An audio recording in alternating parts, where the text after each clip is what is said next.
Oh, it hit 10,000 views. I've never had that on a video before. Oh, it hit 100,000 views. Oh my God. Within a couple days, I had gone from maybe 600 subscribers to 1,000 to 2,000 really quickly.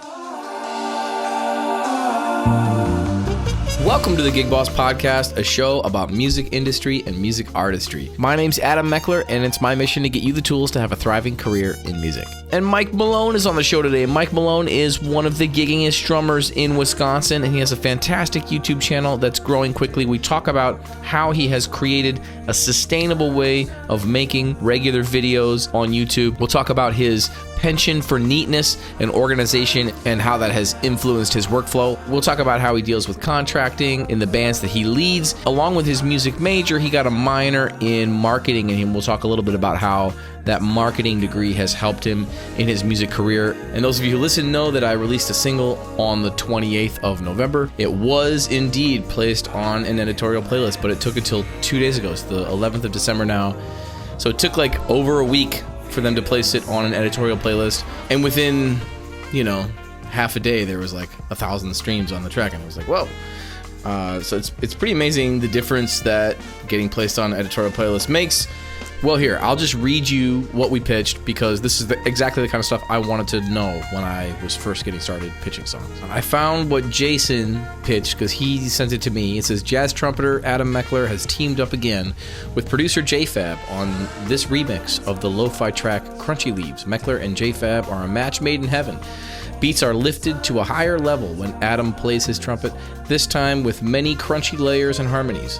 This artist-producer team has already seen success with their track Ghosted being placed on Jazztronica. This track would also be a great fit for Jazztronica, jazz vibes, chill out jazz, etc. Enjoy the coziness. So yeah, I mean, it's like a pitch, So when you collaborate with someone, you can pitch on both sides. Because it's being released under two different artist names, I can pitch it to playlists, and so can Jason. So it kind of strengthens your chances of getting placed. So I guess that's a little bit of good news, and I hope it helps you next time you decide to pitch a song on Spotify. And without further ado, here's my conversation with Mike Malone. How's it going? I've been watching all your videos. I appreciate that. Thank you. Yeah, it's cool. So, hey, I want to learn a little bit about you, because we really haven't worked together. We have a lot of mutual friends, and were you an Eau Claire student? Did you go to Eau Claire for music school? Yeah, that's right. I was at Eau Claire 2009 to 2014. Okay. Yeah. So a little after me. And what did you study there? I was a music liberal arts major, and then I had a marketing minor. Okay. Marketing minor. Interesting. So what did you do in your marketing minor? I mean, what I see visually on your channel looks great, and the way you structure your videos are really cool, and we could kind of dig into that a little bit. But what did you learn in your marketing minor that you use now? I thought that wasn't something I originally intended to do necessarily. I started out as a music ed major, and when I decided to switch after my first strict education class, kind of realizing that wasn't for me, my dad was the one who suggested I should do marketing, because he thought it would be super applicable to the idea of, being a freelance musician. And he had kind of watched me as a high schooler promote shows, book shows, organize band practices and stuff. So I think he saw that I had a knack for that already, and that I'd probably enjoy it. Yeah. But what I really liked about that, I mean, honestly, I feel like every music school should require, especially on a performance track, but even on an education track, I think of band directors as CEOs of their music program. Yep. Everyone should get at least some sort of marketing coursework and stuff, or maybe even just some standard business procedure and practice, and understand how that world operates. Yeah. Because I found it really helpful, because I think my marketing professors knew that I wasn't going to be applying for standard jobs and taking the normal track. And they were kind of open to me utilizing, my projects for those courses and trying to apply them to my own, music sphere. And I don't know, I really enjoyed it. And just getting some of the general principles and ideology of marketing from a more textbook standpoint, I think was super helpful. And I still think about a lot of that today with what I do.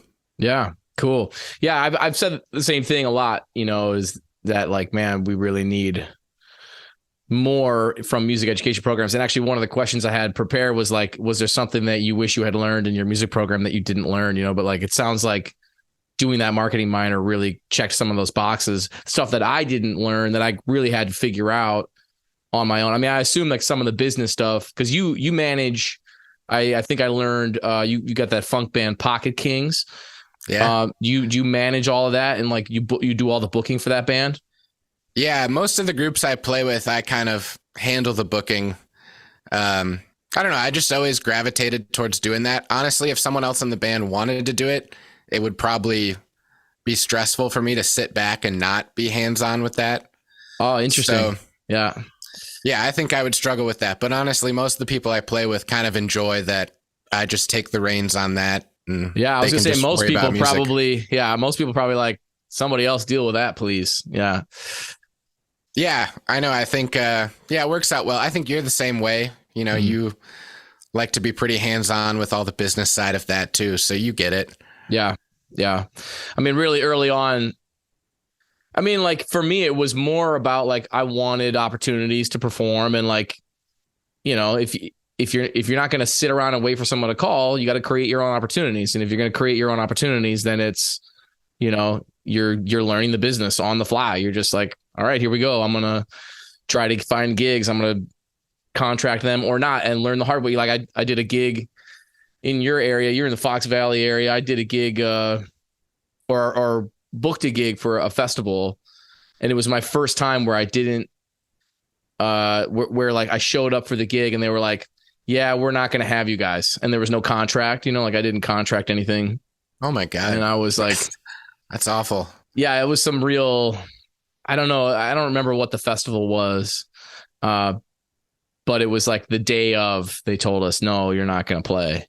And I went, all right, I got to contract everything from now on. And I got to figure out what. I went to my father-in-law. I was like, can you help me? Cause he did a whole bunch of stand-up comedy.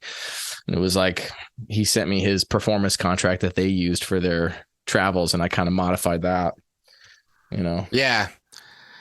I know that stuff is key and crucial to anything, especially, I mean, obviously when the COVID stuff came around, it was a little more flexibility than my contract allowed.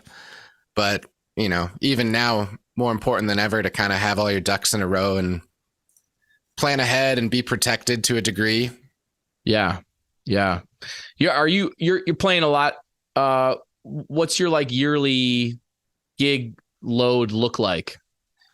Yeah, I do play pretty actively. At one point, I think I was playing 300 plus gigs a year. Woo. Here in the Fox Valley. And I mean, this is a smaller market, but you were out here for a time in college, there's a thriving scene. And what I always tell people is, I looked at moving to places like Minneapolis or Chicago or Austin or something. And if you're willing to drive an hour and a half in one of those major cities, that might get you just outside of the city, right?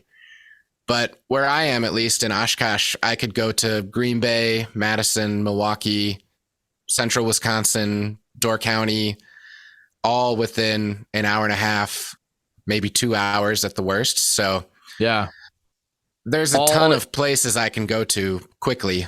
Right. And all kind of in the heart of Wisconsin, which maybe, people listening might not think of as a bustling metropolis of gigs, but it's like, I've said this a lot. It's like you can kind of, and now that I live like way up in the UP, I'm second guessing this idea, but you can kind of make it anywhere. It's like you can make a scene happen wherever you are. I'm in like now where I am, I'm in such a small place that it's like there really isn't a lot happening, and it's really difficult to get things going. Much more difficult than what I experienced in Wisconsin and what I experienced in Minneapolis area. It was like, it's been an interesting learning experience to be in a very small town and then really have to travel to Chicago or Minneapolis or get a flight somewhere to play at a higher level, Yeah, I'm lucky I haven't been confronted with that. And there's a lot of really, top level players living in this area, I haven't felt like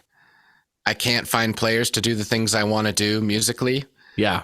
And I found my kind of, I mean, honestly, there's so many people that I have my own kind of clique of people I do connect with and gravitate to musically or personally or with the same sort of vision.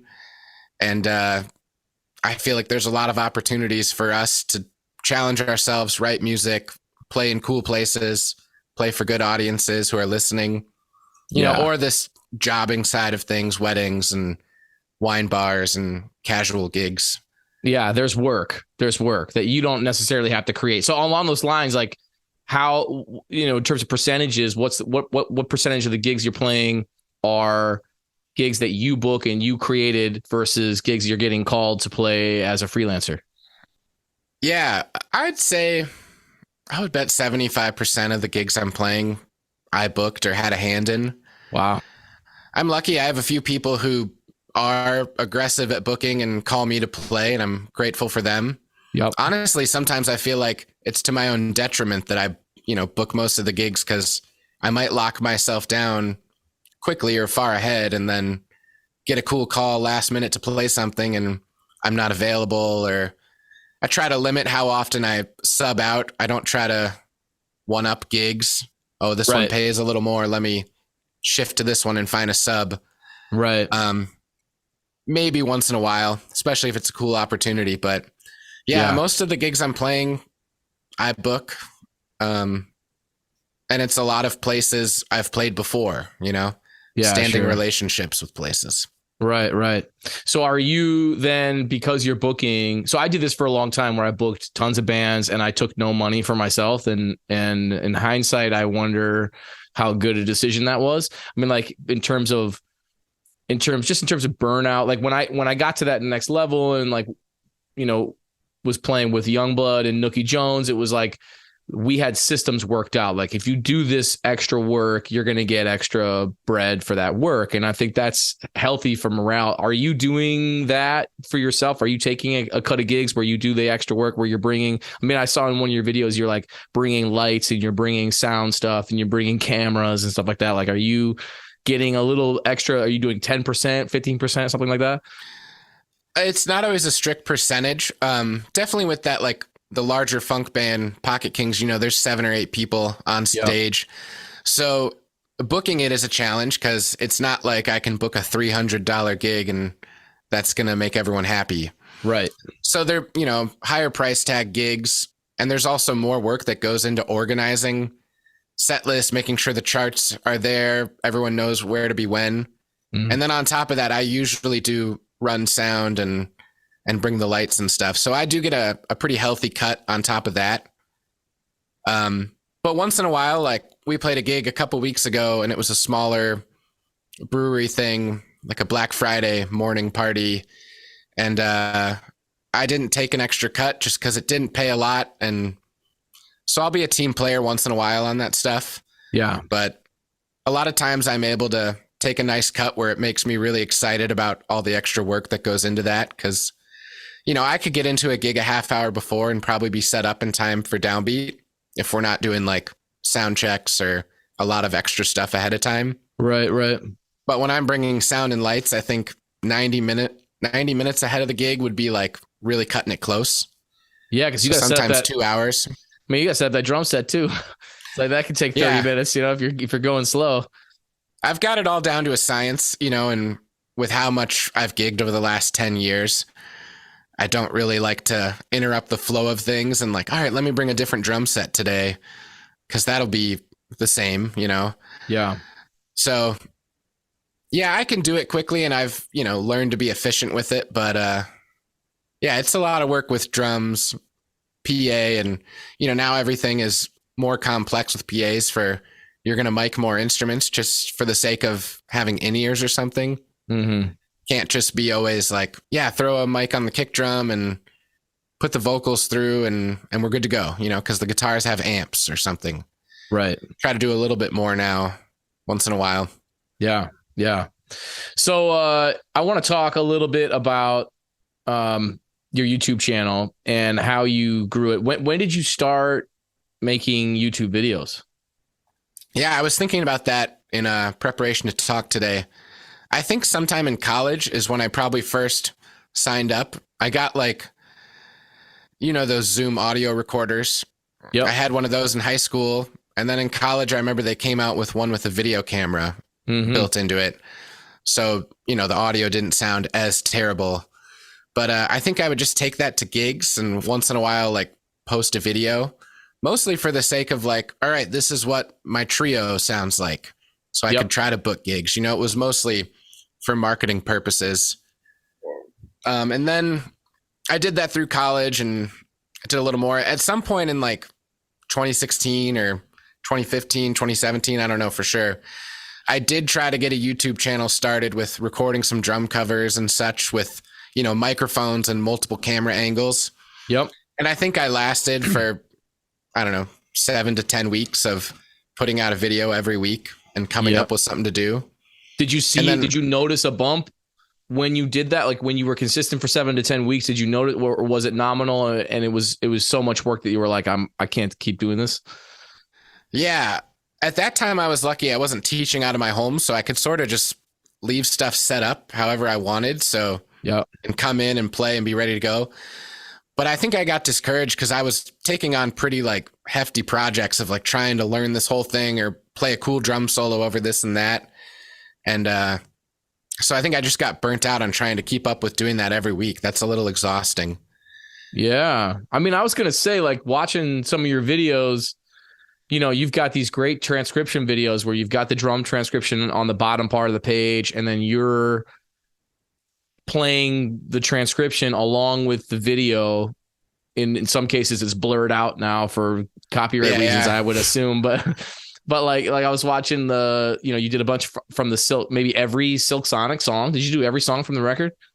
Yeah, I did the whole album. Yeah, I saw a whole bunch of them. Yeah, and so like that, I was thinking to myself, like, this is not just sit down, record yourself playing along. This is like transcribe it, learn it exactly, write it out, get it up on the screen, play along perfectly, get a perfect take of you playing along, and then also uploading it, creating a graphic, all that stuff. So that's got to be a significant time commitment to make those videos. It is, yeah. Well, and I got restarted with the videos again in 2020 when the pandemic hit. Yeah, okay. I think first it was necessity, right? I needed to record videos for my students of like, one thing I realized quickly when all the lessons shifted online is we can't play together simultaneously with the delay.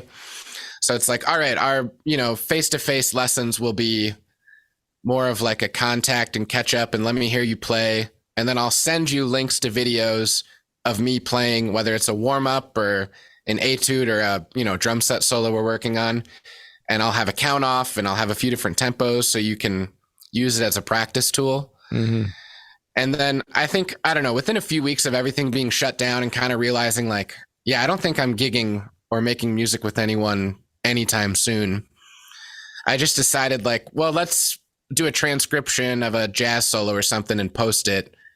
And let's try to do something every week just to keep myself practicing and excited about working on music aside from just, my Zoom calls with students. Yeah. And so, I think one of the first ones I did was actually someone you had on the podcast, one of his songs, Jason Fabus. Oh, yeah. Huh. Yeah, he did like a trio record with just sax, bass, and piano, I think, or guitar, of all just like kind of old-timey Yeah, he likes tunes. that old-timey stuff, yeah. And there's a drummer that I follow who made a play-along to one of them just playing drums, and I was like, oh, cool, well, let me try my hand at one of those and post it. And that was cool because he saw it and reached out and, said some nice things. Cool. Nice. And I think within the first few weeks, I did a transcription of Carl Allen. Yep. Great jazz drummer. And he saw it and reached out and was like, hey, can you send me that transcription you wrote out? So it was a great way to connect with some people I really respect and get them to take notice of what I'm doing, which was encouraging at first to keep it going. Right. So Yeah. where were you in the subscriber land when you started in 2020? I assume that you had some foundation of subscribers just from having a channel. Like for me, Yeah. it was like I had like 500 subscribers when I finally decided like, all right, I'm going to try to make content that people on YouTube might want to see and might want to subscribe to. You know what I mean? It's like I was started to get intentional at that time. I had about 100 and a little over 100, maybe 120, 130, Okay. I think. And it was pretty slow growth at first. Because honestly, what I was doing was more, satisfying for me, I think. Yep. I did like everyone did, like those Brady Bunch style videos with all the boxes of people playing. Yes. Did plenty of those, and that was cool to be able to make music with friends and stuff. And I don't know, at some point in that first year, I started thinking about how can I make videos that would be more people would find without knowing me, right? Because everything I'd done, if it was one of my original songs or music with friends, just playing a Toto song or something, it's like, no one's going to find that randomly. So what can I do that, might have a little more mass appeal or staying power? What's going to be relevant to watch in 2 years, as opposed to like, I did this today and shared it with my friends. So eventually I got into doing some restoring drums or rebuilding drums or different projects, because that's always something I've done. My dad's a carpenter, so I kind of grew up woodworking. So eventually the two kind of met. Yeah, nice. I was gonna mention your like drum repair, drum gear. I just saw you had like a sonic cleaner, like a whatever that is. I don't know if that's called ultrasonic cleaner. Ultrasonic cleaner, yeah, like where you put a bunch of parts in there and then took them out and they were a little cleaner. Those videos seem to do really well. Like a lot of people are that old Ludwig kit. I watched that whole video of you restoring that old Ludwig kit that you got for $75 or whatever, And then at the end, it was like I was watching, like a channel on the Home Network or whatever, where they're going to houses and they're like, all in, we're $137,000 on the river, and you were like $75 for the kit, $4 for this, $34 for that, whatever. I'm all in for this much money. It's like it was a fun video to watch, even as somebody that's not like, I'm not into drum gear really. That's not what I'm into, but I enjoyed watching it. Yeah, and honestly, some of those videos have really done super well and helped introduce me to more people who do that in this world, or, gotten a chance to meet or work with some cool people because of that. So it's been super rewarding in that aspect. And a video like that Ludwig kit restoration, I like to check the stats on it, because now it's made more money than I even invested in the kit and all the parts. So okay, yeah. So that video paid for the project, which is cool. Yeah, that's awesome. That's awesome. And I like the style that you're using too. Like you did this on your a day in the life of a working drummer video too, where it's just like it's basically all sped up video, and you're doing voiceover talking over the sped up video. That's a really cool format. I think it works in a lot of different contexts. But I was gonna ask, like, you start making videos in 2020. When did you get to? It's like you have to have 4,000 watch hours and at least 1,000 subscribers, right? That's like the minimum to be able to monetize. Those are the big metrics. Yeah. Yeah. So when did you finally hit that? Was it like your Silk Sonic video got 500,000 views and all of a sudden it was like, bam, all right, I'm there? Or like for me, it was like one video and then I was like, okay, now I can build on this, It was that. Yeah. That Silk Sonic video, I put it out on the day that first single came out, Leave the Door Open, in, 2021, like in the spring. Yep. And I wasn't even planning to do that. I thought, like, I've kind of get into this routine because I teach out of my studio throughout the week. I can't really have things set up to record, and I'm a very like neat and organized person. So I can't just have microphone cables laying around and cameras set up and people trying to weave through it in and out of lessons. Yep. So a lot of times on like Fridays, I'll carve that whole day off knowing that I have the weekend with no lessons to like, all right, the studio is now a video studio and I'm going to do something this week. And so I think it was like Thursday night, I was planning to like, well, what if I, transcribe this Wolfpack tune that I really like. And then I saw Bruno Mars kind of make a announcement about a single dropping the next morning. And so when I woke up, I listened to it and I was like, well, if I made a drum cover of this, just kind of jamming to it, I can maybe get on that sort of like first day wave of excitement with the song. Totally. And then the more I listened to it, I was like, well, the drum part is really interesting. It's not just a loop over and over again. Man, it's super rich. It's so hip. It's like really open. That first time through, the melody is like super open. It's like doom, goom, ga. It's like different pieces on, like nothing's at the same time, you know. And then later on, the groove gets thicker. It's like really like watching the transcription made me go like, man, Anderson .Paak is a badass drummer. This is really cool. Yeah, totally. Well, and so I don't know. I probably spent 2 or 3 hours that morning just transcribing everything and getting it right.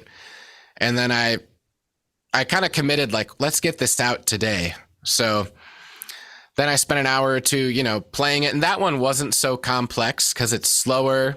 Yep. There's more space in a lot of it. So it's like, all right, I probably just got to really figure out some stuff at the end to be able to execute this in one take, you know, to put it together. And then, you know, edited it and got the transcription and got it on the video. It took a few hours. And I think I got it up by like 4 or 5 o'clock.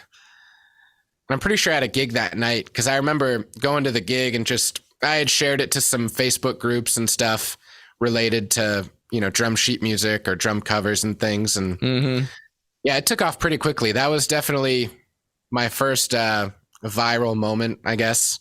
You know, so over the weekend, it hit 10,000 views. I've never had that on a video before. Oh, it hit 100,000 views. Oh my God. And, you know, within a couple days, I had gone from maybe 600 subscribers to 1,000 to 2,000 really quickly. Wow, man. Yeah, that's nuts, man. That's nuts. Like one video can do that. Like that for me, like I did this beginner trumpet video and it's hundreds of thousands of views now and tons of subscribers have come from that. And I'll like promote my new videos on that video and get people to come over to my other stuff and go like, hey, I've got a playlist of other educational material for trumpet. You know what I mean? It's like, I didn't even want to make that kind of content, but it was like, all right, people want to see this, I guess. And so here we go. I'm going to and it's all the same stuff I talk about with my students anyway. So I was like, I'll just turn on a camera and start talking about trumpet. But it was like, it took that one. And it really, for me, it wasn't overnight. I listened to this other podcast that I mentioned on the episode that just came out on Monday, the DIY Musician Podcast, and they talk about how cover artists or like singer-songwriters will do what you did with the drum cover, where they'll capitalize on that initial wave of a big artist releasing a new song, and they'll immediately do a cover of whatever the first single is, you know, and like that's how they'll be like a lot of people have built followings that way. So that's really cool and strategic. But one of the things I was going to say earlier is that like one of the cool things about YouTube, I think, is that you can release a video and a year later it can catch or end up on somebody's playlist or whatever, and then it ends up becoming this huge source of for me income and subscribers for future content. YouTube is really absolutely just be consistent, put stuff out, and see what happens. You know, I know I still that was definitely somewhat strategic to get it out that day and kind of shift gears and like, all right, this seems like something worth doing. But I had no idea if that song was going to be successful or impactful. I think that was that song's impact on the music industry was pretty crazy because it had this whole nostalgic feel. Yep. In a time where music feels very computerized and programmed and simplistic harmonically or rhythmically, that was really different. Yep. And I think it kind of, anyone who enjoyed music found something they liked in it. There was pop, there was stuff for people who kind of resent pop music or modern stuff. Yeah. So yeah, I got really lucky that worked out. And so I pretty quickly decided, as they would put out singles every few months over that year, all right, I gotta put this in my calendar when this single comes out to carve out this day and try to replicate on that success. Yeah. Which you've done. I mean, a lot of the other videos are in the tens of thousands of views. I think one of them has maybe 144,777 maybe. Yeah, like that's And great. some of them really didn't do well, especially when the whole album came out and the last batch of, I don't know, 7 or 8 songs got kind of dumped at once. Yep. Um, I knew I wasn't going to be able to tackle all that immediately. And by that time, I had developed kind of a vision of what I wanted to do with my channel, which wasn't just strictly transcriptions. Yeah. So I kind of had to fit it into the schedule of everything else. But yeah, they've done really well, and some of them are doing better now than when they started. So Right. So what is the vision for your channel now? Like one of the things I noticed is that you've got a ton of content. You know, it's like a lot of different kinds of things. You've got some stuff of like your trio playing jazz stuff. You've got, you know, drum repair videos, gear videos, and then of course your transcription videos. Are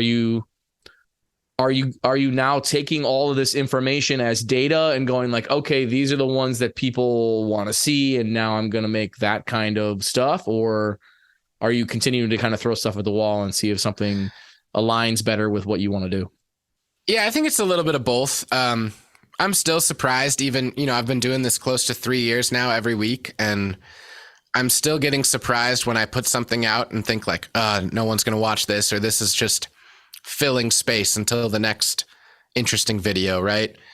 And some of those will hit, you know, and YouTube with the algorithm and everything, I don't spend a lot of time worrying about it. Yeah. But I can tell when they put something through it, you know.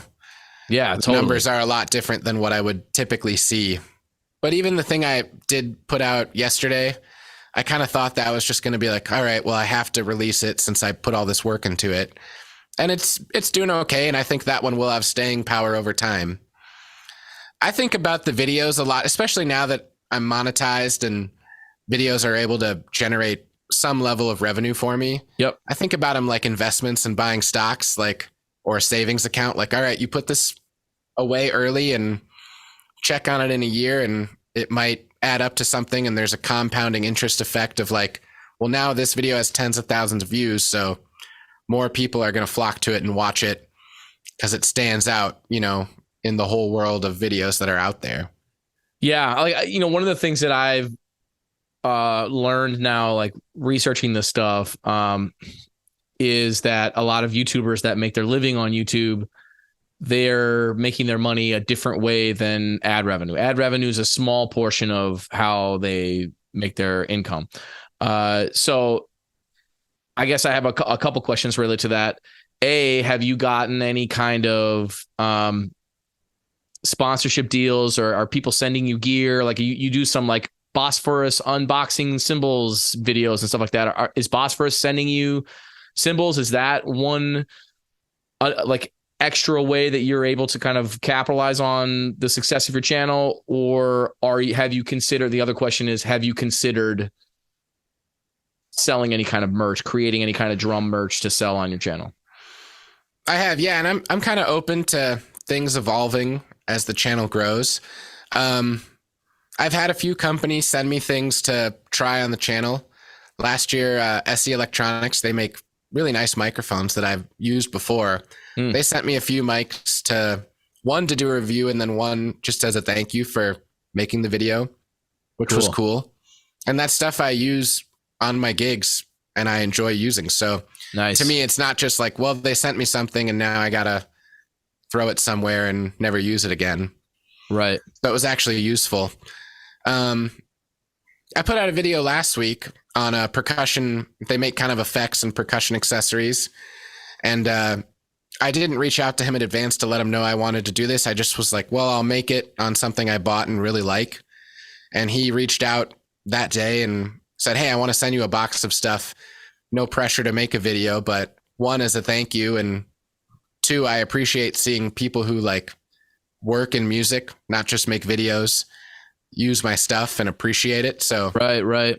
He wanted some feedback on what I thought of these things. So that was cool. And I've had a few other things like that. People send stuff for me to check out, which I like gear. I used to kind of have a little bit of like embarrassment about that, because I think some musicians kind of pride themselves on like, oh, I don't worry about the gear. I'll play whatever's there.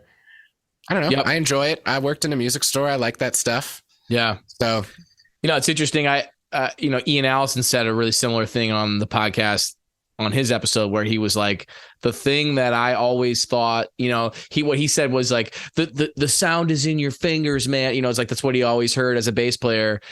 And he like loves making his bass sound like a synth and loves using all these various different effects. And he said, when he finally allowed himself to lean into those things that he really liked, that was when a lot of stuff opened up for him, right? He got a lot of opportunities through Scott's bass lessons. And so I think that's a really interesting perspective on gear. I personally, I probably fall into the other camp where like I just have not been into trumpet gear, at least as it pertains to trumpet. I have not been into trumpet gear. You know what I mean? Like that's just not.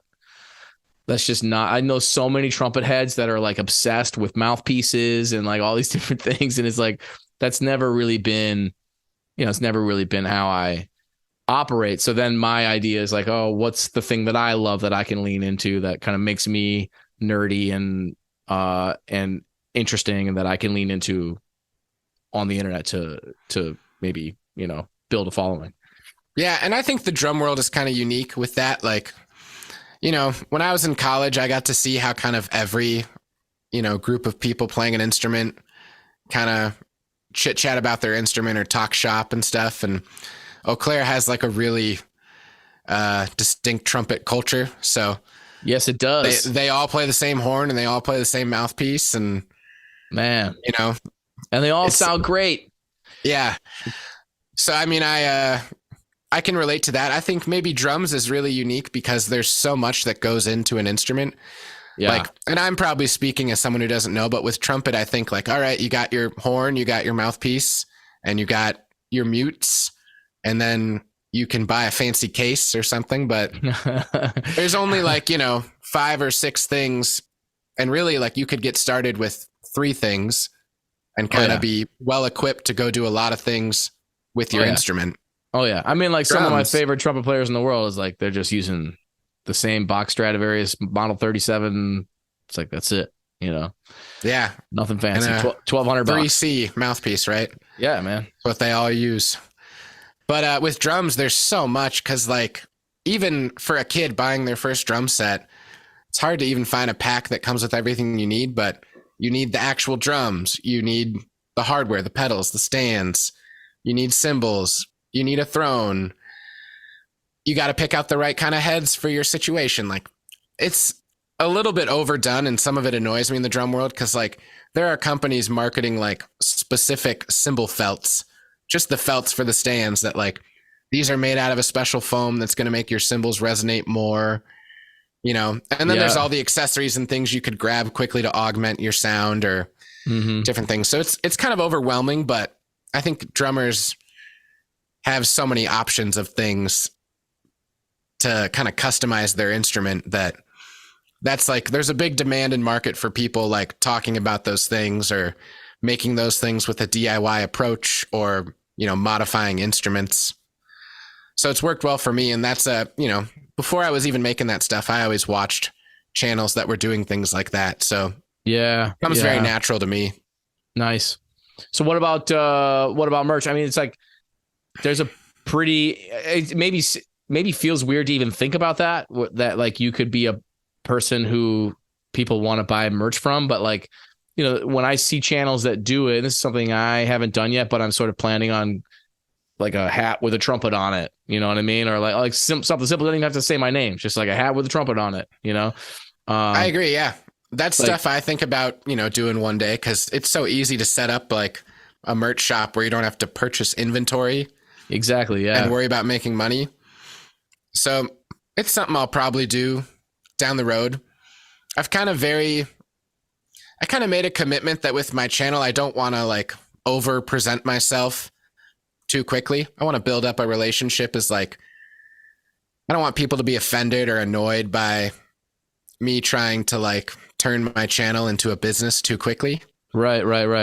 But yeah, it is something kind of on my mind. I've even thought about like, I decided on Black Friday a couple of weeks ago, I saw like a podcast I really like, put up a post on Instagram like, hey, we don't sell merch, but I bought these stickers. So if you want to support the podcast, I'll send you one for $5 shipped. And so I was like, of course, yeah, I'll do that. I listen to this guy every week. Like, yeah, that's cool. The least I can do. And I Yeah. don't really have an ambition right now to do like Patreon or something. Right. But I do have ways for people to support my channel. On the transcription videos, I can't make ad revenue off that because of the copyright. I was gonna ask if it's shared revenue or if it's none at all. Okay. Some of them have been shared revenue, but the Silk Sonic ones, which I would guess that would have made me tons of money by the amount of views they got. Yes. I kind of forfeit that opportunity. But honestly, those videos, what they did for me in terms of bringing people to my channel, the watch hours. Yep. Like, I think I could just depend on that one Silk Sonic video to get me the watch hours I need every year to keep me in good status with monetizing. Yeah. But when I first released that video, I put it in the comments within a day or two, like, if you're interested in getting the transcription, a PDF, just send me an email. And I told people, like, you can donate. Here's my Venmo, PayPal if you want to support, because I spent a lot of time on this. But if you just subscribe to my channel, I will send it to you for free. And that got overwhelming with how many people were reaching out, especially in the beginning. So I ended up saying, like, look, the video is free, and that's a resource you can utilize as much as you want. Mm-hmm. And even though that doesn't make me money, it still helps me by getting more views and traction on the channel. Yeah. If you want the transcription, I will give it to you. You just have to make a donation of any amount. You can give $1, $5. Someone gave me $50 for a transcription, and I was blown away. I emailed them back and said, can I send you the whole catalog of this Silk Sonic stuff? Because that was extremely generous, and I wasn't expecting that. But I keep track of that stuff. Last December, I released a video kind of talking about all the different ways I made money and revenue with the channel. Cool.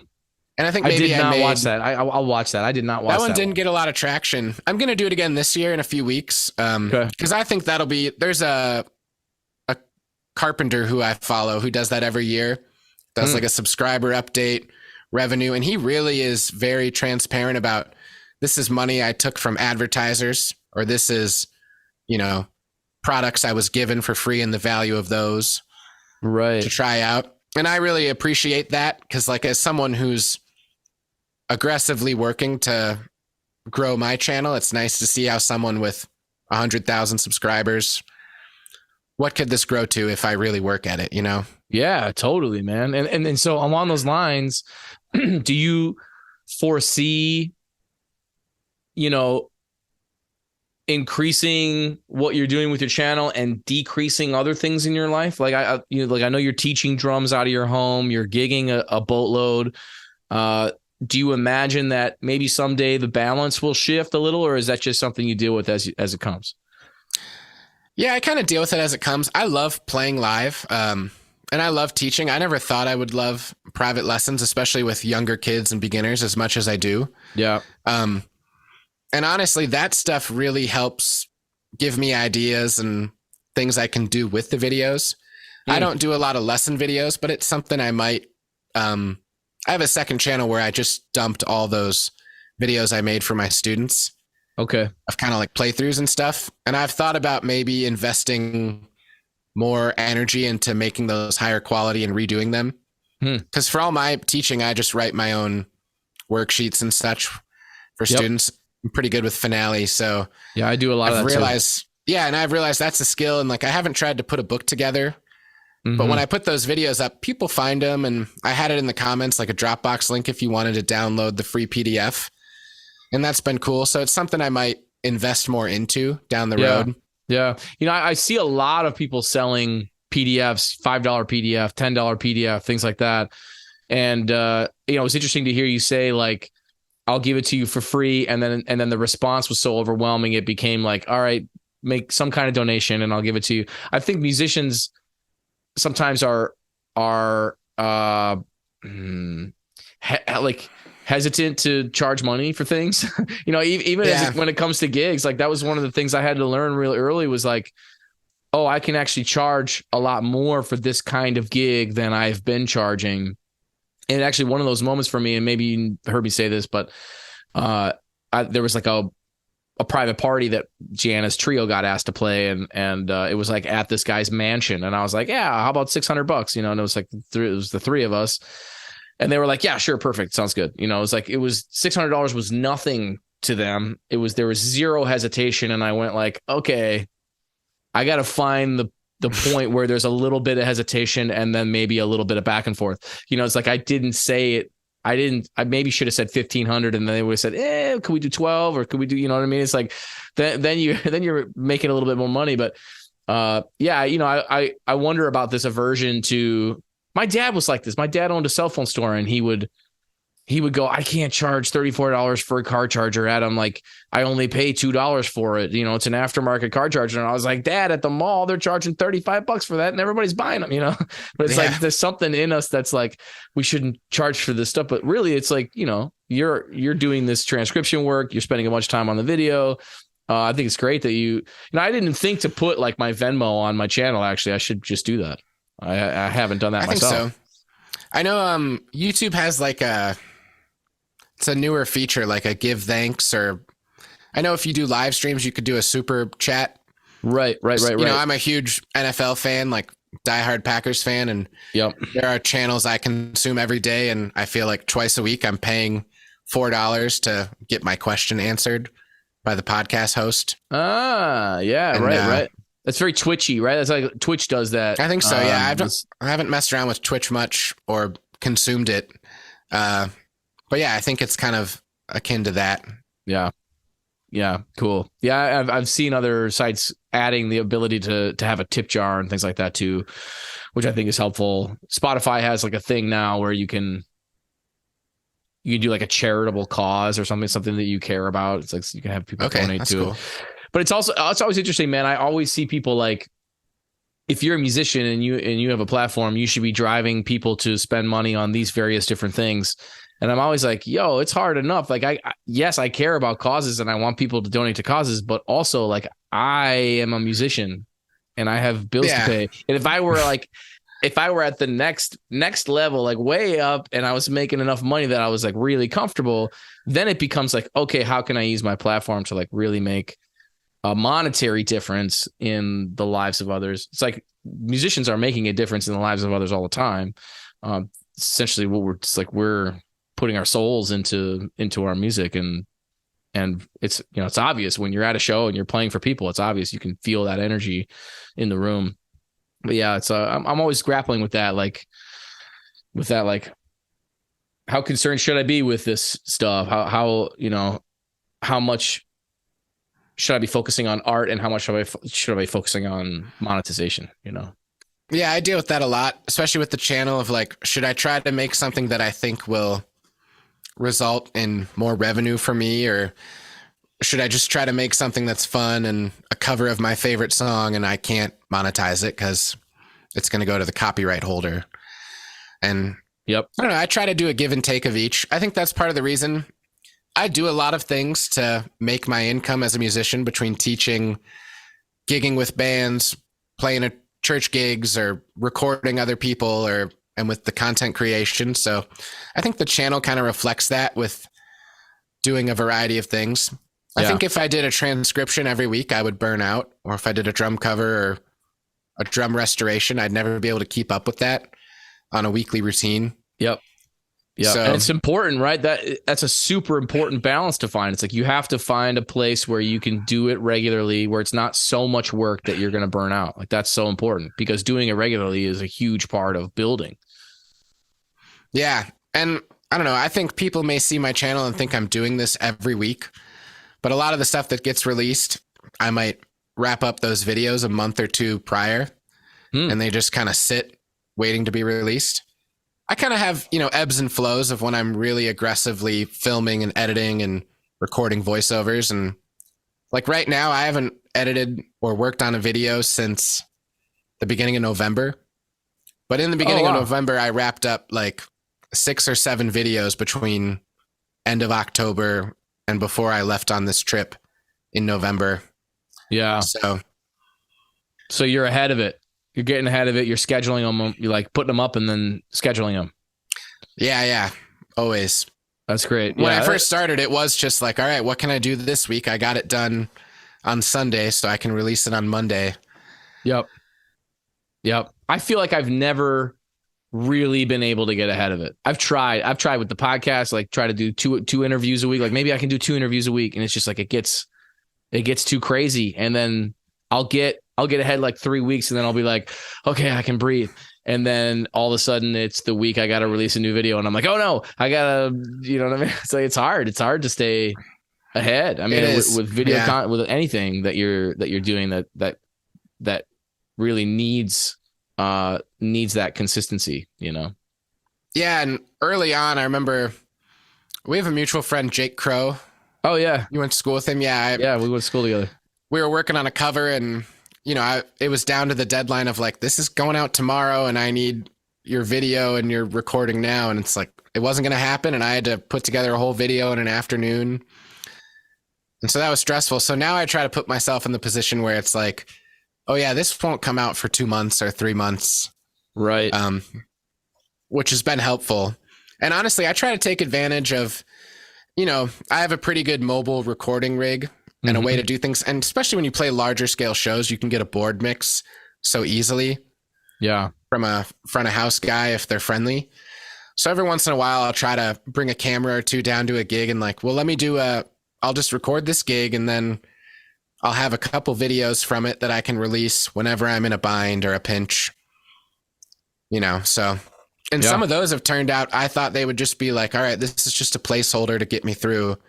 And some of them have been very well received. So yeah, it's really interesting how you don't know what's going to hit. I mean, like a lot of people have come on the podcast and said just that, like, you never know. It's often the thing that you don't think is going to that does, or the thing that you kind of did because you really love to do this thing, but you just didn't think that it would resonate with people. Grace Kelly said that, you know. For me, it's like I've done these just recently. I've done a couple of reels where I'm remixing somebody else and I'm playing along on my horn, and it's like, it's so dumb, man. It's like I've spent so much time with microphones, like making my horn sound really good. And a lot of times those videos do well, ish, but like these stupid little reels where I just set up my phone in my office and I literally play with no microphone. I don't put any reverb or anything on it. I don't EQ my horn at all. It just sounds like my phone capturing my horn. They get tens of thousands of views and hundreds of likes. I mean, one of them's got 900 likes or something. It's easily the most popular reel I've posted on Instagram. And it's these dumb little things. At least it's me playing trumpet. Like that makes me feel good. It's like, oh, okay, it's me improvising, which is nice. People like that. That's cool. But it's like, man, I've spent zero time. This is the thing that takes me zero time. And it's the thing that people are liking the most. That seems counterintuitive and frustrating. I think there's a fraction of the people consuming content that appreciate kind of honesty, especially in a world where things can look so polished. And it's like, this guy did 100 takes of this and it's cut and spliced of each one. And you can't tell because there's so many camera angles that you're totally overwhelmed by what he's doing anyways. I think sometimes people see, like, especially like my favorite jazz musicians I would follow online. It's like, wow, that's just them on an iPhone. And this sounds like a record. They sound so good. Yeah, interesting. Doesn't sound like that when I take my phone to my gig or something, you know? So I think there's something about that. It's kind of funny because I feel like for me personally, I decided at some point through this journey, like, I don't want to release content that is very low tech. Like, I think one of the things I do well is it is a very polished, good sounding, good looking thing. So if I'm taking videos at gigs, even if they are reels, it's usually my kind of nicer Sony camera that I just leave set up and mix it with the audio I recorded. It doesn't have to be a huge endeavor, but I try to step it up that way as part of my brand, that everything is a little bit higher quality than just my phone. But then sometimes I think, like, if I just did this on my phone, it would be 10 times easier. I just need to bring a stand or something to clip it to. Yeah. Good to go. Yeah, man. I've got a bunch of, I'm looking at my ring light here that has a little cell phone thing on it. It's like I'm using my phone for a lot of my stuff, but I'll also, you know, record audio and then pair audio to video for a lot of the stuff that I do. But it's, man, this recent stuff where I'm just like, whatever, throw out my phone, play really quick right before I got to go teach a class. And then I throw it up on Instagram and it explodes. It's like, what the, man? Yeah. Well, and like, maybe Why? that's going to meet you one person who will buy your next album or something. Yeah. For me, Well, that's it's the hope. amazing how many followers come in from those. I mean, it's nuts. It's like, oh, that's a huge way of reaching people. And then, yeah, hopefully they stick around. And, so I'm viewing a lot of the stuff I do on Spotify that same way. Like, this is not necessarily like my big art project that I want to do, but it's like a great track. It's fun. It'll maybe hit on a playlist, and then I can get people following my channel that maybe will hear the stuff that I release later on. Yeah. Yeah, I think a lot about that stuff. And I don't know. I'm pretty encouraged now to keep going because of the response I've had and having good traction and being able to make money off this. But I have friends who try to get started with that and make it, 5 weeks and then kind of stalls out. And I'm just always telling them, like, just tough it out and don't worry about the response. Yep. If you can, and do something that's manageable. If you can't put out a video every week, then just do it every other week or once a month. Yeah. You could record 12 videos this year, you could do it all this month and just schedule them to come out. Sure. And that wouldn't be too hard to do. And you could do it while you're motivated and then spend 11 months just kind of relaxing on the release schedule of it and watching the results play out.